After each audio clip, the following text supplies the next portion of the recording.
Thanks, John. It's scary because if you do remember FedEx, Flying Tigers, you're really dating yourself when you think about it.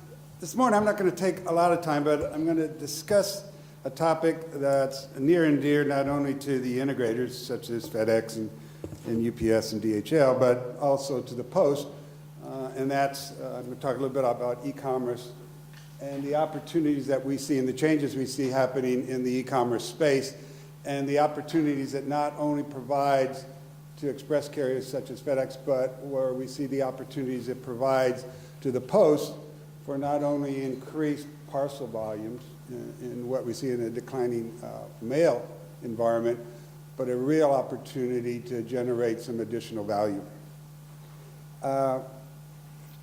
Here's the point. There's a dramatic shift taking place in the e-commerce market today. Obviously, the U.S. is the biggest e-commerce market as it exists today, and that's where we've seen all the growth in the past.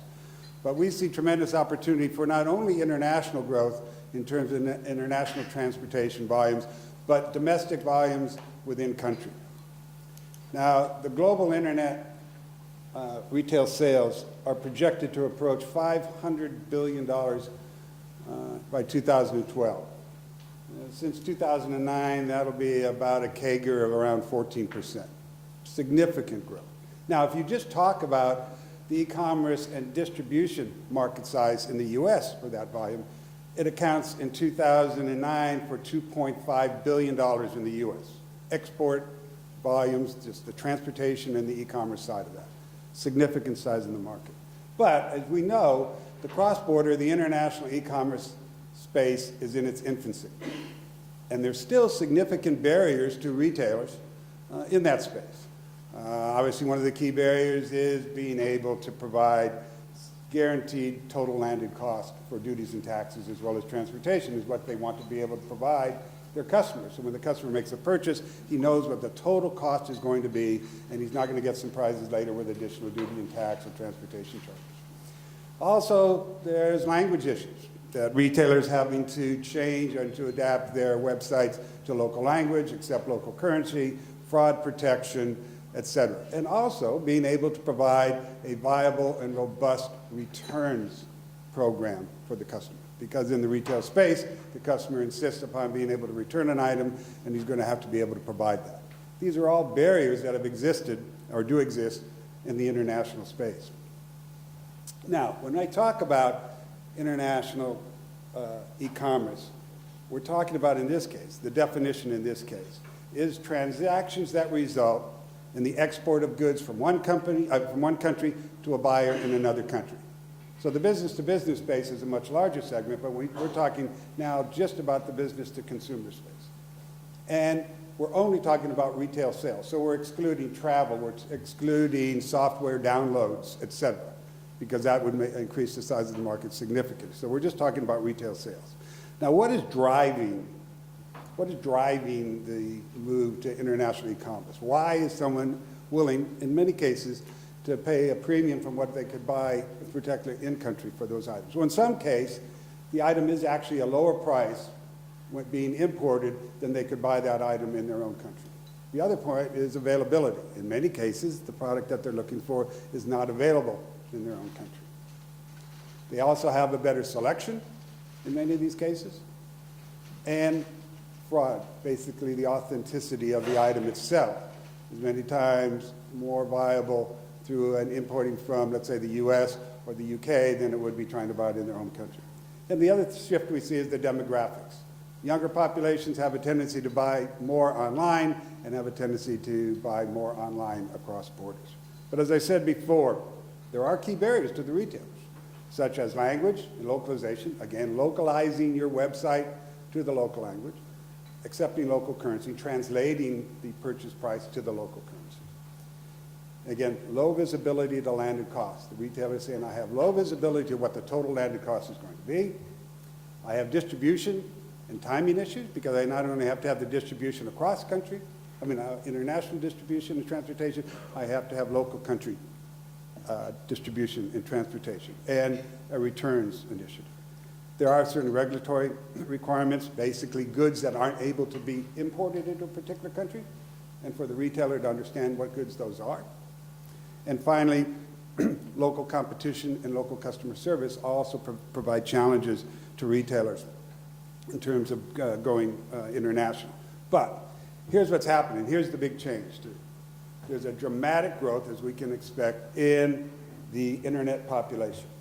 And we're looking at it to be around 2.2 billion by 2013. 2.2 billion users of the internet.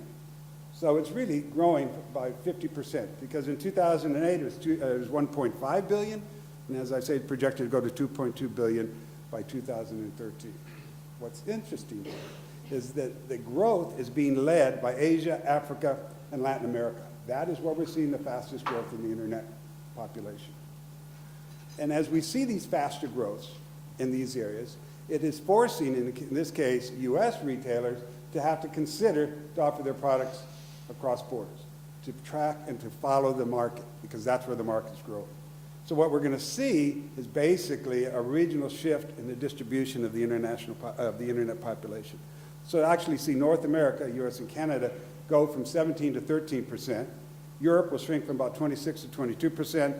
Asia will increase from 38 to 43%, as I talked about the growth, and Latin America will stay up steady at about 11%.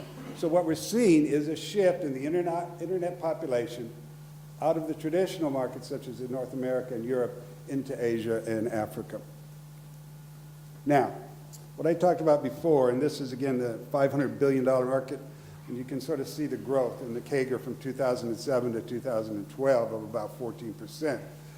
So when we take a look at it, by 2012, US, APAC, and EMEA will have basically 39, 30, and 29% respectively of the global internet retail market.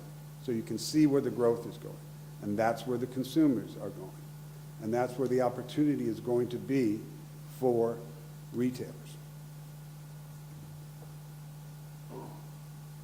Now, you take a look at how the shift in retail sales is changing.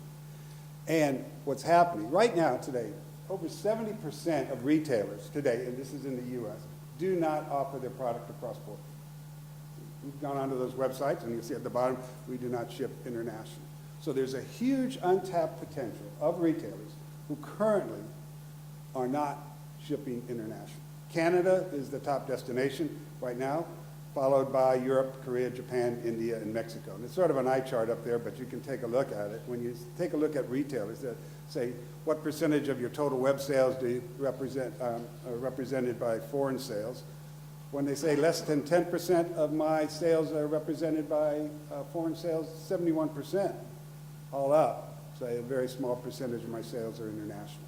So once again, what we're presenting here is this huge opportunity in the international retail space. Now, so why am I bothered talking to y'all about this? Because in order to provide a solution, what has to be done in order to penetrate this market is to provide a total bundled solution to the retailer that will allow him to make it easier for him to do business internationally. And that's everything from the localization of his website, translation into local language, acceptance of foreign currency, acceptance of foreign credit cards, a total robust returns solution, and total landed cost capability. Building that type of solution, going to the retailer and say, you can provide that to make a viable opportunity for you to do business internationally. And that's not only large, but also that's small retailers as well. But now, let's talk about the transportation side. Certainly there's a transportation from the export transportation to the destination country. But then there's the domestic move within country. Now understand, if you take a look at the goods that are moving, you're basically talking, in most cases, lightweight residential packages. Okay? If you do a breakdown of how much of that will move by express versus how much of that would move by post, you're probably talking about 25 to 30% of the volume would move in express mode. 70, 75% of the volume is going to move by post to have a low-cost solution, especially for the lightweight residential. The higher value items in Tennessee may move express when I talk about the 20 to 25% because of their value of the goods, et cetera. But the vast majority is going to move in the post. So therefore, in order to present a viable solution to the retailer, you have to be able to provide a total solution that includes the domestic move in the destination country by the post. And if you think about the return aspect of that, because how, in most cases how a return would happen, it would be a domestic move in country to a centralized distribution facility where then they would all be gathered up and then moved back in many cases to the origin country in a bulk move, or in many cases disposed on site at that location. But that would also have to be a low-cost move for the retailer because it's going to be a return item. So once again, the post plays a critical role in it. And so what we're looking for, and what you see, you really have to team up. And what we would say, we'd want to team up with the post in order to provide that type of bundled solution in country, in the individual countries for the retailer. Other point, in order to truly penetrate this market, since you're talking about retailers outside of the country of the home post, you have to have a strong sales channel presence in the various countries, particularly in the U.S. initially, but then also in the UK, and as well as India and China, et cetera. Well, obviously, the express carriers have large sales channels, large retail sales channels. In fact, virtually every retailer, certainly in the United States, is already a customer of either FedEx or UPS, et cetera, today. So we already have access to it as customers, so we can already go back to those customers to present a viable international solution, partnering in a way for building a total complete solution, which includes postal delivery in the home country.